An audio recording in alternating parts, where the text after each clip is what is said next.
Mungkin bisa ditekankan lagi, apalagi kalau misalnya kita lihat angka yang kemarin disebutkan oleh Mas Gibran ini juga sangat tinggi ya, sebetulnya 23% untuk tax ratio-nya sendiri. Nah ini artinya ada gap sekitar 13% yang harus diisi ketika ingin mencapai target tersebut. Nah upayanya sendiri seperti apa, bisa lebih didetailkan lagi, dan mungkin target-targetnya juga bagaimana? Ya, sebelum tadi saya ingin melanjutkan. Kita ada political will untuk membentuk yang namanya Badan Penerimaan Negara yang pernah diusulkan oleh Menteri Keuangan di zaman Pak Bambang Brojo ya. Sudah ada RUU-nya tentang perpajakan tersebut. Kemudian ditarik lagi oleh Pak Ibu Sri Mulyani. Nah, kita ingin memastikan bahwa penerimaan negara dan Menteri Keuangan yang mengeluarkan anggaran tersebut itu terpisah. Kita ingin transparansi di sana, di penerimaan negara. Kita ingin membawa digitalisasi, artificial intelligence, kita ingin menggunakan big data yang kuat, sehingga kita ingin agar supaya ekstensifikasi pajak kita lebih luas lagi. Ya. Di satu sisi lagi, yang tadi saya sampaikan, intensifikasinya juga kita harus perkuat juga. Ya tadi, natural resources ya. Nah, kita ingin tentunya menaikkan ada namanya pajak ekspor terhadap minerba kita. Tentunya sekarang ini kita ingin hilirisasi, downstreamnya harus dibangun agar supaya minerba kita juga ada pajak ekspor dari sana.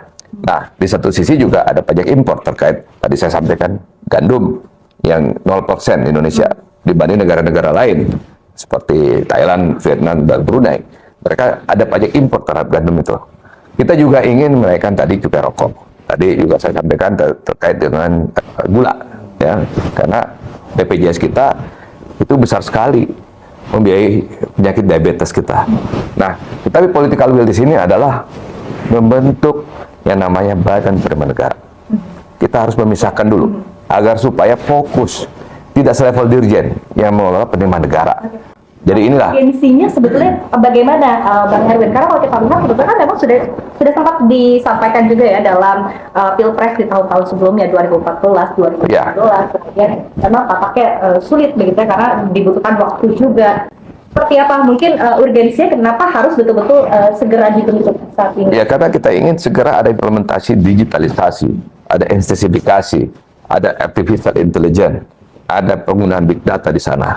Jadi kita ingin ada fokus Badan Penerimaan Negara. Dulu RUU harus dibahas DPR dan pemerintah. Sekarang kita kalau perlu Perpu kita keluarkan. Karena kadang-kadang kalau kita RUU ada lobby-lobby antara DPR dan Menteri Keuangan yang tidak ketemu di situ. Nah, kita ingin karena ini adalah political will, kita harus bentuk Badan Penerimaan Negara. Kita kalau perlu kita keluarkan Perpu. Sehingga teman-teman di DPR sudah mendapatkan materi yang tinggal mereka sahkan. Karena ini Perpu ya, karena sudah dibangun dulu badannya, RUU-nya, RUU perpajakan kita sudah ada di zaman Menteri Keuangannya Pak Bambang Brojo waktu itu, tapi ditarik lagi kembali. Nah ini harus serius kita berbicara penerimaan negara, karena kalau tax ratio kita yang sekarang ini 10% ini dibanding negara lain, contoh Filipina yang melakukan tax reform berkali-kali. Ya, Duterte itu punya program namanya TRAIN ya, percepatan penerimaan negara, menurunkan angka pajak mereka, ya PPh 21 kita harus turun, tetapi kita memperluas ya penerimaannya. UKM-UKM yang informal kita informalkan supaya mereka bisa dapat kredit dari perbankan, mereka bisa mendapatkan insentif dari negara.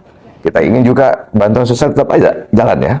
Nah, makanya kita ingin Badan Penerimaan Negara ini dibentuk segera, dan ini melalui Perpu supaya bisa cepat, dan RUU-nya sudah pernah ada, sudah pernah dibahas, tapi ditarik lagi kembali oleh pemerintah melalui Menteri Keuangan yang sekarang ini. Oke, baik.